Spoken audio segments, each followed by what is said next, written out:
get in the way, can't be defined by your. Guys, I'm Cheyenne. I'm Ia. And welcome to another episode of the Grow and Go podcast. Episode number, I think this is going to be 9. We're 2 months in. That's crazy. It doesn't feel like that long. It doesn't. Wow. Look what happens when you're having fun. But yeah, today we're going to talk about insecurities because everyone has them, even me, believe it or not. Yeah. No matter how big or how small, all of us have at least something that we're insecure about. It doesn't have to be physically. It could be mentally. It could be shit in your career, financially. Yeah. Like, it could literally be anything. Your love life, like anything you're God knows I'm uncomfortable insecure with. about my love life. It's okay. It gets better. Here come the tears. Yeah, we're having a rough day so far, guys. But it's fine. It's fine. Yeah, like everyone has them, no matter who you are. Even Beyonce probably has some insecurities. I don't know about what, but she probably has one. Mm-hmm. I know. Now, one of my insecurities for sure. I mean, right now, I would have to say my love life. Not in the sense like I'm going to be single forever or anything like that. It's just like it can be hard, seeing my friends like in committed relationships and like seeing everyone around me, so happy and in love. And like I love that for them. And I celebrate like, my friends being so happy because I said when they're happy, I'm happy. Yeah. But then also at the same time, sometimes I'm just like, damn, like When is my turn? hello, like I'm 22, I'm gonna be pushing 23, 24. Like it feels like I know I have so much time, but at the same time, it feels like I'm running out of time. It's because you have such a set timeline for your life, and you're like, I want to start having kids by this time. I want to get married by this time. Yeah. So you're like, hey, someone got to speed it up if I need to keep this timeline. Yeah. But you just gotta remember, no matter how bad you want something, God's just gonna be like, it's not time yet.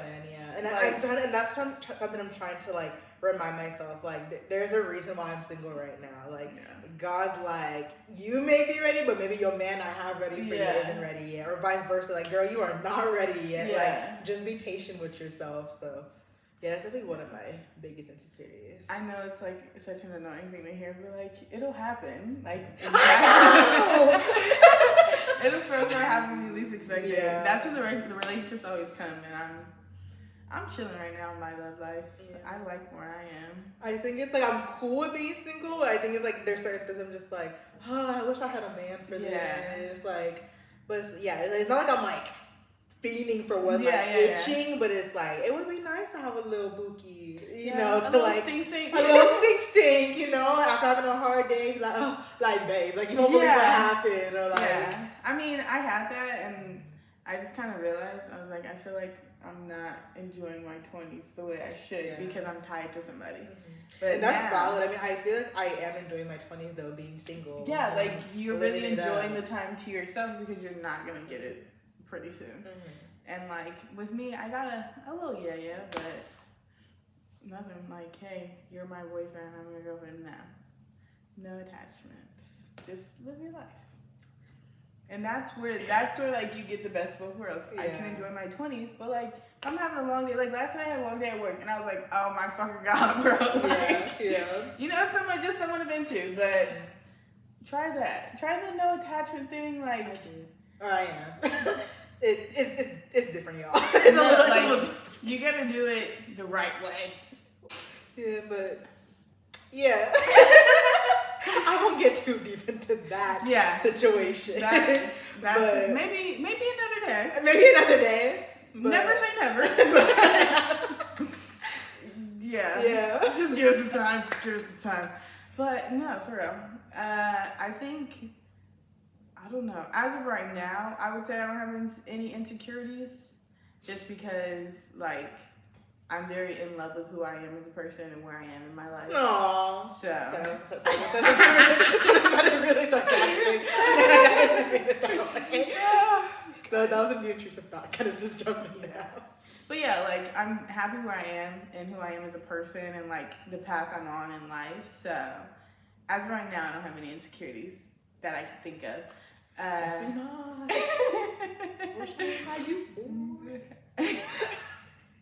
As a kid, Okay, to be honest, I never really like anything I was uncomfortable with. I never really let it affect my life.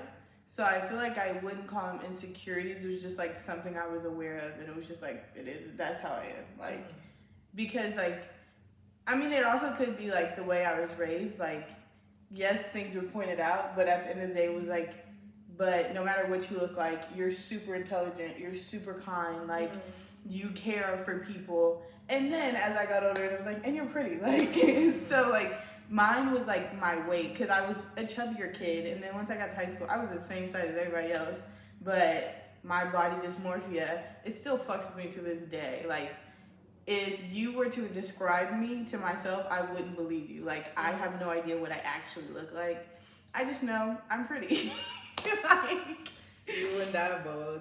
but yeah, my body dysmorphia got really bad in high school, and like I was just like I don't know why I feel like I'm this huge, and then like now I look back on pictures and I was like, oh my god, I was so itty bitty, like I was so small, and it was put into my head that like you're huge, you need to lose weight, and I worked out for hours because I was a cheerleader for 5-6 days a week for at least 4 hours. And it wasn't like I was eating junk or anything. I'm just thick. Like, that's it. So I feel like that was probably my biggest insecurity as a kid, like my weight. And I would say that probably went away once I went to college. Just because, like, it really was like, I'm pretty and I'm so intelligent. Like, not even the way I look, my aura and my personality attract people to me. So that's what I should worry about, not how many pounds are on the scale, because I really don't give a fuck anymore.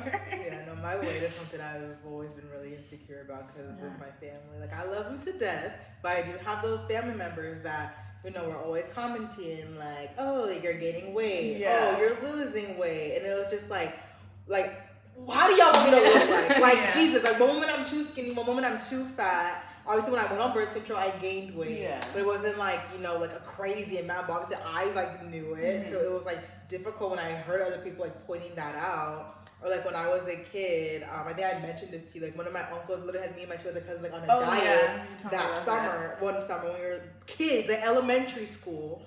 And I mean, even till this day, I know I'm beautiful. I love my body and everything. But there's times where I look at myself in the mirror and I have to like tell myself like you look good. Like I have to convince myself that even like the first time, you know, like I was intimate with someone, like, that was like in the back of my head like majority of the time. Like I was like, oh my god, like, you know, just thinking like what does he think about my body, like all that stuff. Like, I'm sorry you felt like that. It's okay. And I knew he wasn't judging me, of course, but that was like in my head like during it. I was like, oh my god, like this is weird. Like it's like it's a new experience. It's a new experience, so what you see is what you get. Like honestly. There's not much it's also left. hard too, especially like when you like know this person has been with other people.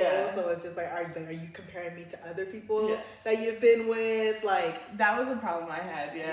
And I think after like the second or third time was like, you wouldn't keep doing this if you didn't like it. I would hope not. I hope you're not forcing yourself to like something you don't like. Yeah, because I understand like the first time it's like, all right, let's just try it. You never know till you try. But if you're doing it a second, third, like if this is like a every other day kind of thing, you can't like. There's no lying and there's nothing to be insecure about anymore because it's just obvious. You like it, I like it. Let's have fun. But even with food to this day, like it's something I'm still like really like insecure about. Like I know that I subconsciously when I'm at family members' house, like I will like 9 times out of 10 like reject food because I'm just like oh my god, like they're gonna be judging how much I'm eating. Or I used to have this, or I have this aunt, you know, who would, you know, always just comment on, you know, like this, like my weight and like stuff I was eating. So I just subconsciously just kind of like stopped like taking food. People offered it to me. My relationship with food is so bad. I don't know. I mean, I have an idea why. Like, as a kid, since I was on the chubbier side, my mom's like, nope, can't eat this, can't eat that. But all the other kids can. Like, everyone else will eat it in front of you, but you can't because you're going to be, like, a diabetic or whatever.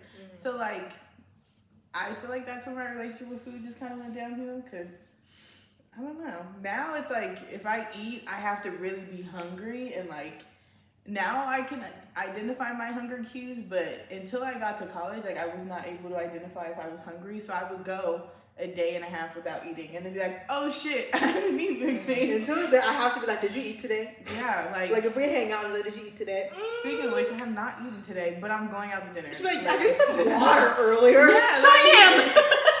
Oh no, I had a banana this morning. Good. Yeah. I'll try to force myself to eat little things, but like, I genuinely just am not hungry. And I know it's like, that's not good. And I should probably fix it. It's getting better, but my relationship with food is not great because of my weight insecurities.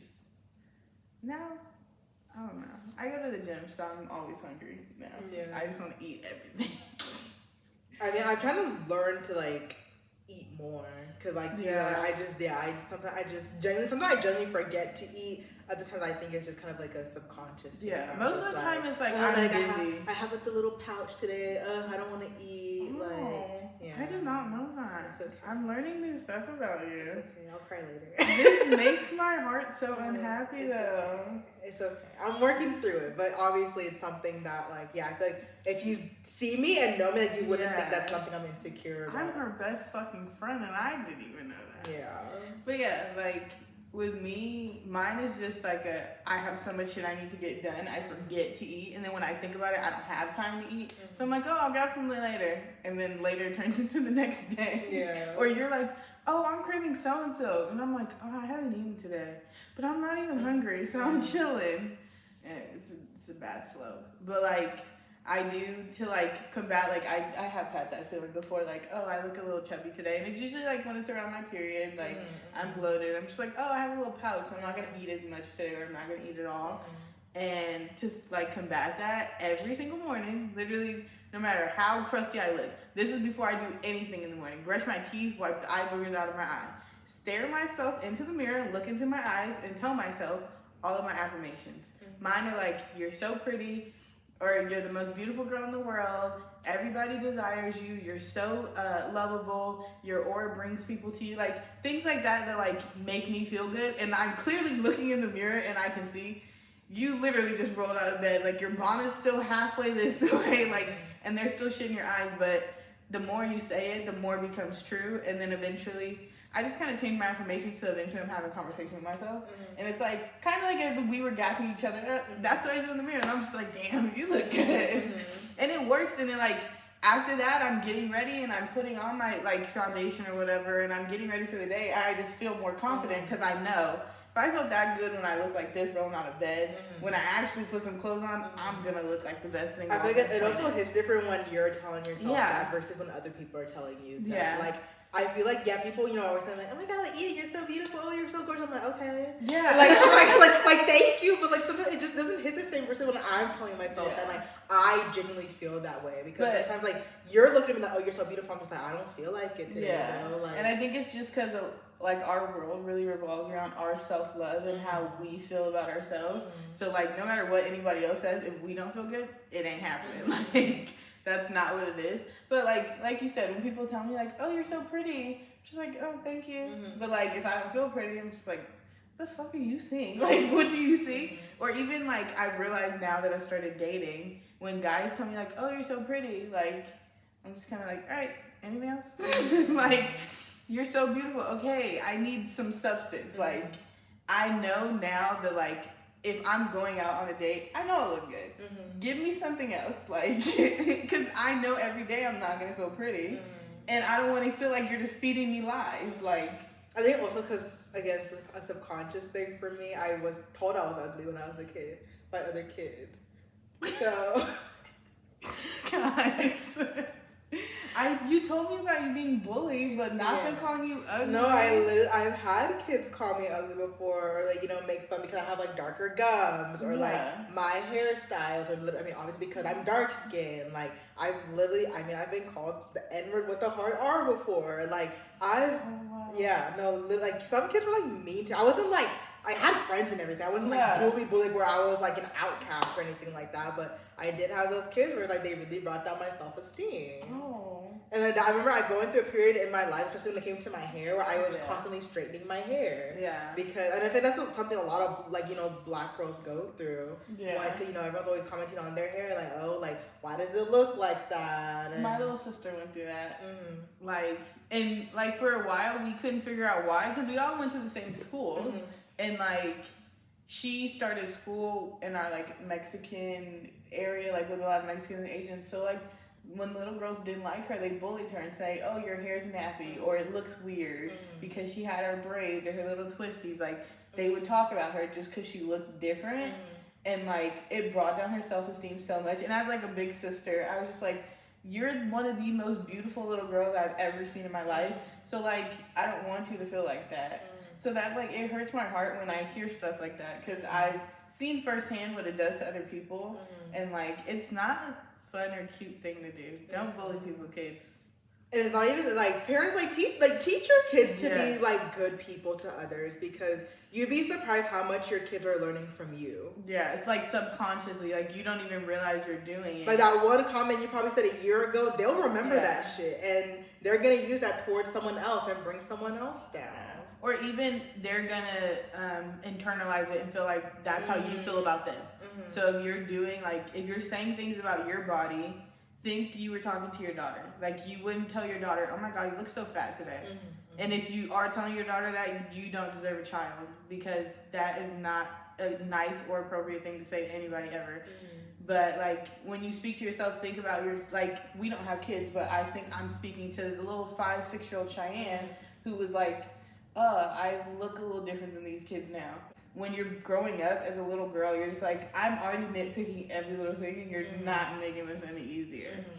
Like, I hate people like that. I mean, also, I feel like social media has a big part in that, too. The IG model, like, you know, everyone got, like, cardboard flat stomachs and, like, you know, the curves and everything. Like, you buy an outfit, you're like, damn, I just look like this on this person, but not like this on me. Like, yeah, I think social media is definitely toxic. I like being on it, you know, just going through my TikToks and stuff like that. But I do, like, sometimes just like, damn, like. Yeah, and, like, I have to remind myself, like, these people got surgically enhanced. Like, and as open as a lot of them are, some of them they're still hiding, and they're like, no, I did. The Kardashians. Well, now they're starting to be open about it. But before it was like, bro, like, why are y'all? Yeah, like just admit it. Like, no one's gonna hate on you. Just admit it. Don't go walking around and be like, oh no, this is all natural, because then you're gonna have all these little girls being like, damn, why don't I look like that? And even now that they have kids, like, their kids aren't gonna be built like them, because that's not how they're built.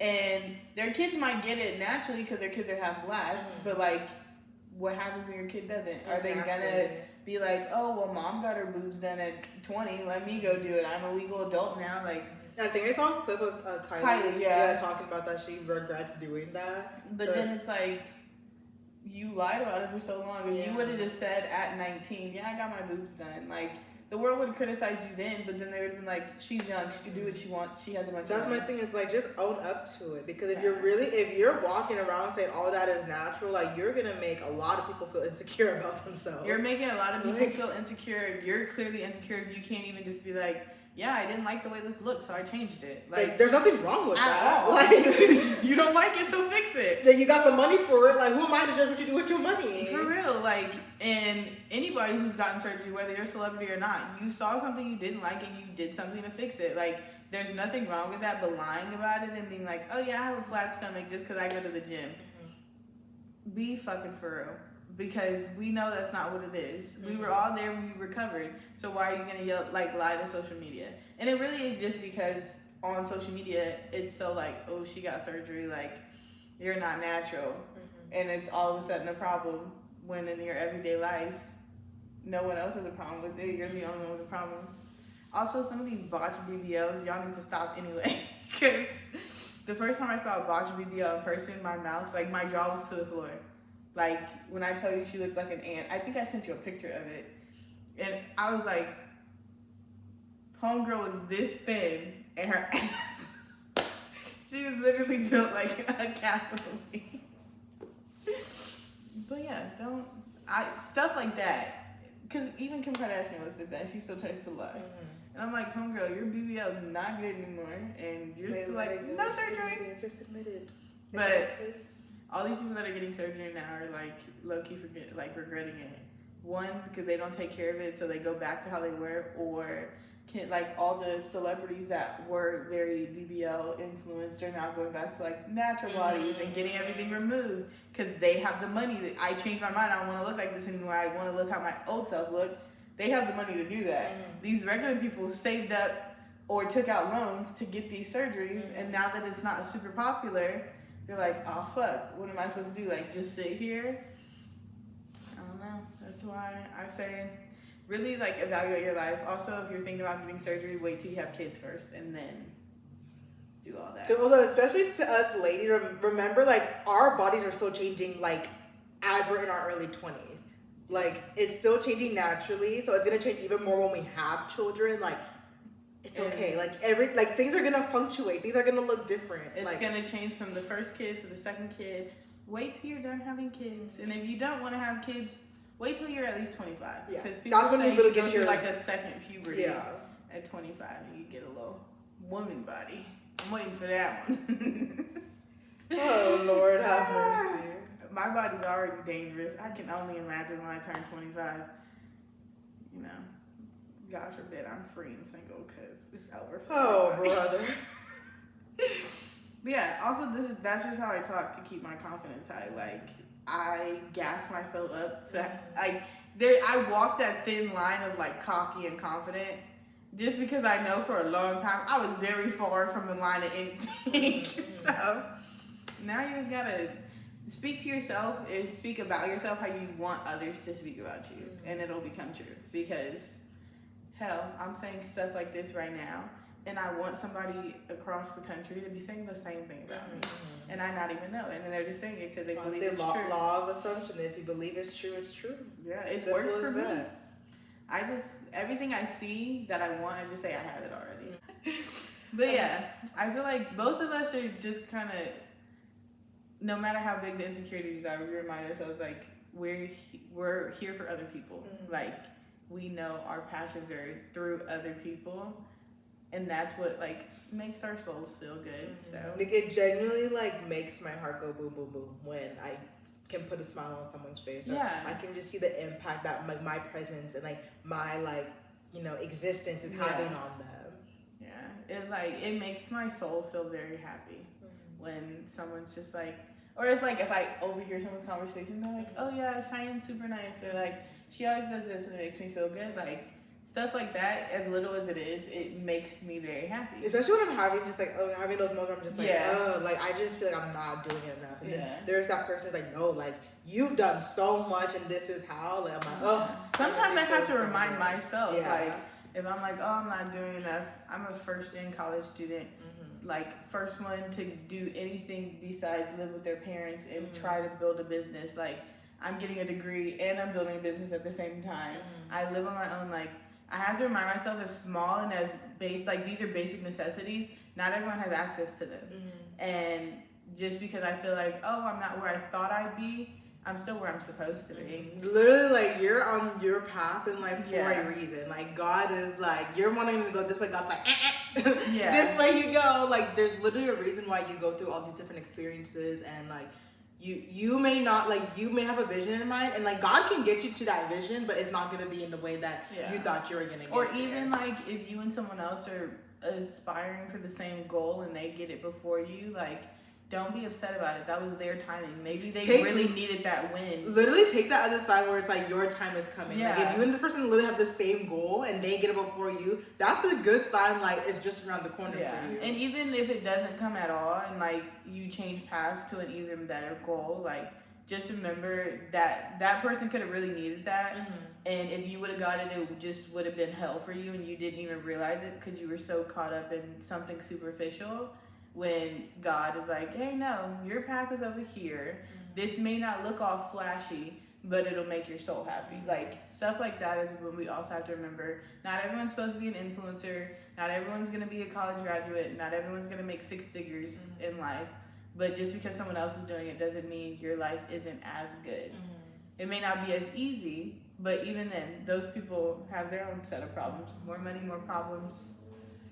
It's very true. Like God and the universe, or whatever you believe in, they never say no. It's always not now, or there's something better. Yeah. Like I promise you, the answer is never no. That's like, why literally rejection is redirection. No, literally. Like think about like for like all of us who know who when you applied to colleges, like when you got rejected from college, it may have been like your dream school, but there's a reason why you didn't get into like X school or this school, or even the people who like got into their dream school and ended up transferring after the first year because it was all flashy, but that's not what you need. That's not what you want. You just saw, oh, Ivy League school, I'm going there. And it was so unhealthy for you. You ended up at a local college anyway. But that's what's best for you in the moment. And it's crazy because speaking of college, my whole life, I always thought I was going to go to Stanford. Like I was ready to die on that hill. Like I was like Stanford University. My family was hyping me up. Everyone in my family, gone to really good schools. So when it came to applying, it's like my subconscious just knew. I was just like, I don't know. It wasn't like I was doubtful. I was just like, even if I get in, like, I don't even think I want to go anymore. And then when I got that rejection, I was like grateful for it. I was like, oh, thank God. I don't have to make any decisions. Like, woo, child. All right, San Jose State, here I go. I can't. Like, yeah, it's like crazy. I feel like your subconscious like knows when like something's for you. When it's I committed to I got accepted into 10 different colleges. I was like, San Jose State? Yeah, I'm going. Never been to Northern California ever in my life. I hadn't even been on campus. I had only seen pictures online. And something just told me, this is your place. Like, this is where you need to be. So I committed. I paid the money. As soon as I got accepted, and I came up here for freshman orientation, and I lost my ID. And I had to fly back home, and you needed an ID to fly. But even then, you know me, that would have set me off, and I would have instantly been like, no. I was like, this is just a fun story I'm going to tell about this place. Like, I knew in my soul, San Jose State was where I needed to be. And it's wild because I was the opposite. I was like, I'm never going to San Jose State. I want to get the hell out of San Jose. And then when it came down to it, it was San Jose and Chico State were the only schools I applied to that had a child development program. Everywhere else I had to do psychology. And I was like, I'm not trying to graduate with a psychology degree. Like, I want child development. So I was like, okay, like, let me go to both schools again one more time to see like where I want to commit to. And then mind you, I had liked Chico when I went the first time. When I went again, I don't know what happened. I almost cried. I was like, I don't want to be here. Potential tears. I was like, I don't want to be here. And then when I toured San Jose State again, I was like, wait, I think I could actually see myself like living here for the next 4 years. And then we met. And I think it helped too that my parents, were supportive of me living out the house for the next 2 years. And, I wasn't just stuck at home commuting every day. And you always had that nice, like, cushion. Like, my parents are just around the corner. Like, I'll be okay. That's funny. Neither one of us knew we would be at San Jose State, and without San Jose State, 4 years later, podcast together. We've lived together. We've literally done everything. We've lived together for a year. That's a story for another day. She's been there when I've gotten rejected. It's been fun though. Like, there's no way we became friends 4 years ago. Like, I can't imagine my life without you guys, but also like, it's been 4 years already. Like, what the fuck? It's just fun. We were teenagers. Yeah. Now we're in our 20s. I wasn't even 18 yet when I met you. And 17, I was 18. Now I'm about to be 22 in a month and a half. I'm sick. I'm going to be hitting my mid-20s soon. Yeah, but that's so fun. Like, it is fun though. We're really experiencing life together. Yeah. And like, this podcast, we're going to watch the first 10 episodes and be like, oh kids, this is who your moms were. Like, that's very fun to think about. It is. Aww. I try to tell myself that even regardless of my insecurities, I'm just like, I have like such a blessed life, and I've been given so many like opportunities and so much love. It's like, I'm human, I'm gonna have insecurities, but I'm also so grateful for the life that like God has given me. Because I just thought about another insecurity I had for a long time. I was very insecure about my family.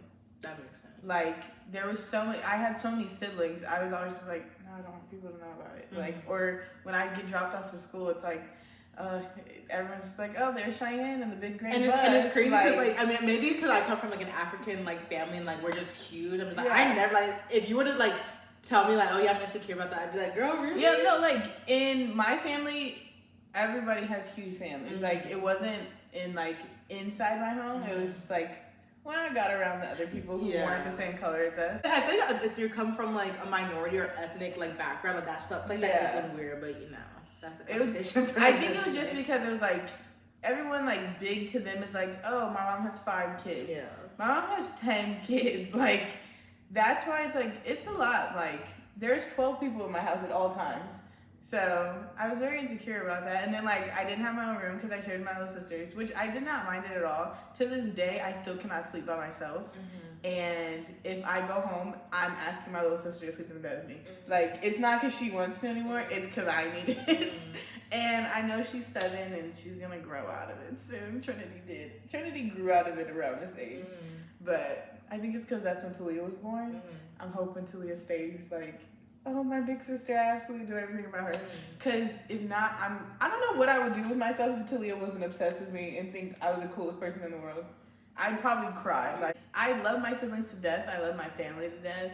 But I don't know. It's just like, yes, I have 9 younger siblings. Like, yes, my mom was a teen mom. I think it's just explaining everything to everybody. Like, yeah, I'm 21. My mom's 36. Yeah. And I'm like, yeah, she had me at 15. Like, I don't want to have to keep explaining my life stories, please. But also, like, it's a very pivotal part of who I am. Like, I wouldn't be the person I am today if my mom wasn't 15 when she had me. All right, guys, so we have to wrap with this conversation. It was a fun one. Kind of. I guess you could say. But yeah, next week we are going to do another fun episode of roommates living with them. So tell you guys a horror story we experienced together when we lived with a roommate.